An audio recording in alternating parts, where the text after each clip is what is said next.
All right, welcome back to the channel. It's your boy Fanon, and we've got more drama around Shakur Stevenson and Gervonto Davis as Shakur Stevenson pours water on the fight between the two of them. But at the same time, according to many people, exposes what the problem is in boxing with making fights. Is it really who you know versus what you can do? Let's talk about that in this video.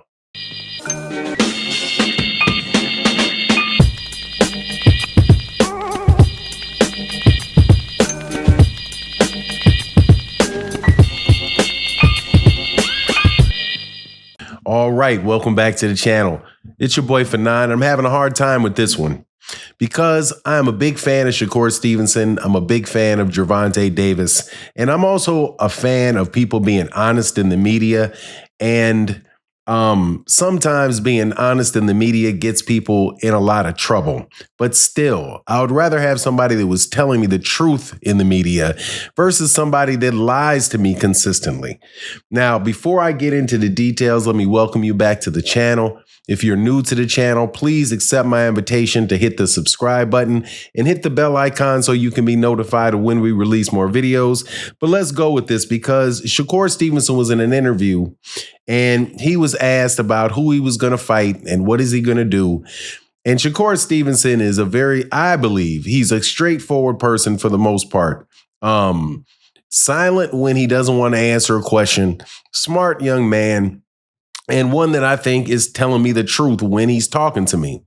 Well, he was interviewed, and I believe the interview was IFL TV, and it was ahead of the Steve Nelson fight with Diego Pacheco.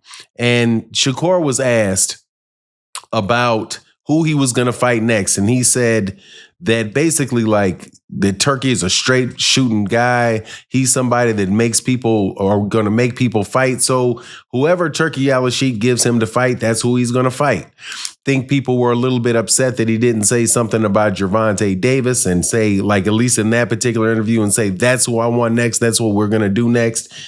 Instead, you know, he chose to tell the truth, and there's going to be a lot of pushback for him telling the truth. I think a lot of the pushback is going to come from the fact that people don't necessarily care how the business of boxing works. Now, I'm going to separate what I just said. I'll clarify what I said.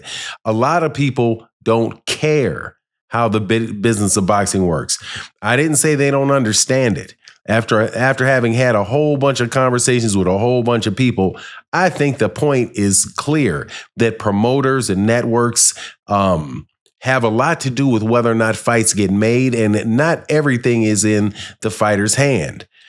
But the problem is that people don't care. They don't want to admit that they don't care. Some people admit that they don't care. They just don't care. They don't care how the sausage is made. They just want it on their plate in the morning. Right now, explain that little metaphor as an analogy. I forget which one it is. The food is the fight. The sausage is the fight. They just want to see the fight. They just want their sausage on the plate. They don't want to know what's going on in the factory behind it. You know, who's offering what money, a lot of people will listen to the conversation and go in and out with it. But a lot of people really, they just flat out don't care. And they want Shakur Stevenson to fight Gervonto Davis. And I completely understand that. If I had a magic button, I would do it in a second. I don't know whether or not Shakur or Gervonto would press that button, in a second. I don't know about either one of those guys full-fledged. I mean, like without any doubt wanting that fight. Shakur sounds like it's kind of like a nice to get for him. If it winds up being that way and it winds up going that way, cool, the fight can happen. Gervonto Davis's team is saying, yeah, they want that fight and they've made an offer. If Shakur Stevenson wants to take the fight, then Shakur Stevenson can have the fight.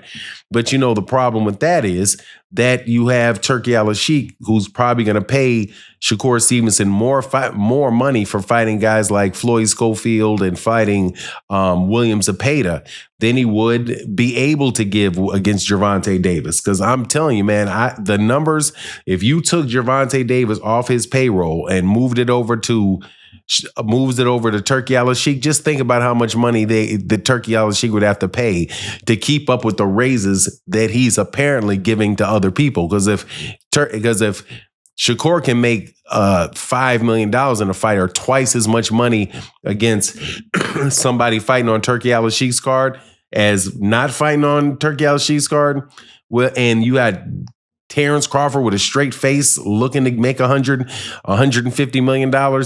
Well, Turki Al-Sheikh would have to come up off $250 million to make that fight. And I don't know if that's going to work, because I still maintain that I don't believe his money.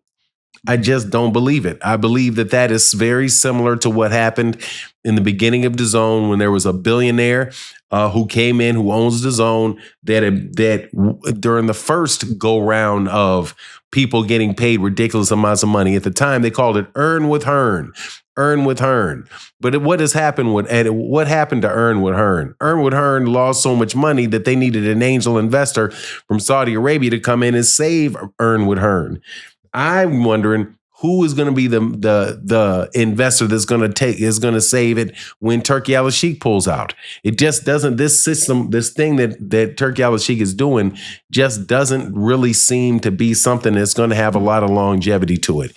Again, the billionaire that came in the first time when the DAZN finally first launched in the United States had $2 billion to spend on boxing. $2 billion. And they did a really good job of trying to spend as much as they possibly could, even though they slowed down. And I think they getting subsidized to a certain extent by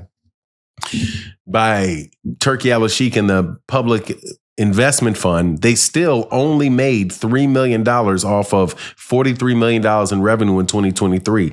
And their revenue went down almost $100 million between 2022 and 2023. How likely is it that this business model just keeps going? Anyway, eventually, we're going to see a good fight with Shakur Stevenson and Gervonto Davis. I believe this to be the case. However, there's definitely a lot of hurdles in the way of it, and I can understand why some people do not care. They just say, Shakur, take the fight. Shakur, take the fight. But then there's a big argument going on in boxing about Gervonto Davis and just taking everything Gervonto Davis says or doesn't say, does or doesn't do to frame this kid for a duck. But at the end of the day, man, these guys are both tremendous fighters. Shakur Stevenson is a tremendous fighter. Gervonto Davis is a tremendous fighter. And I hope the two of them get together. But I'm going to try to hold off a lot on calling people ducks, because the alternative to Shakur Stevenson telling you what the deal is and being pretty straightforward with it, the alternative is something I don't want to deal with, which is the Devin Haney road, where a guy just keeps calling somebody out, even though they're not available for a fight. Apparently, Shakur Stevenson's not going to be available for the next 2 fights. At least he's acting like that's the case and isn't faking like, hey, why don't you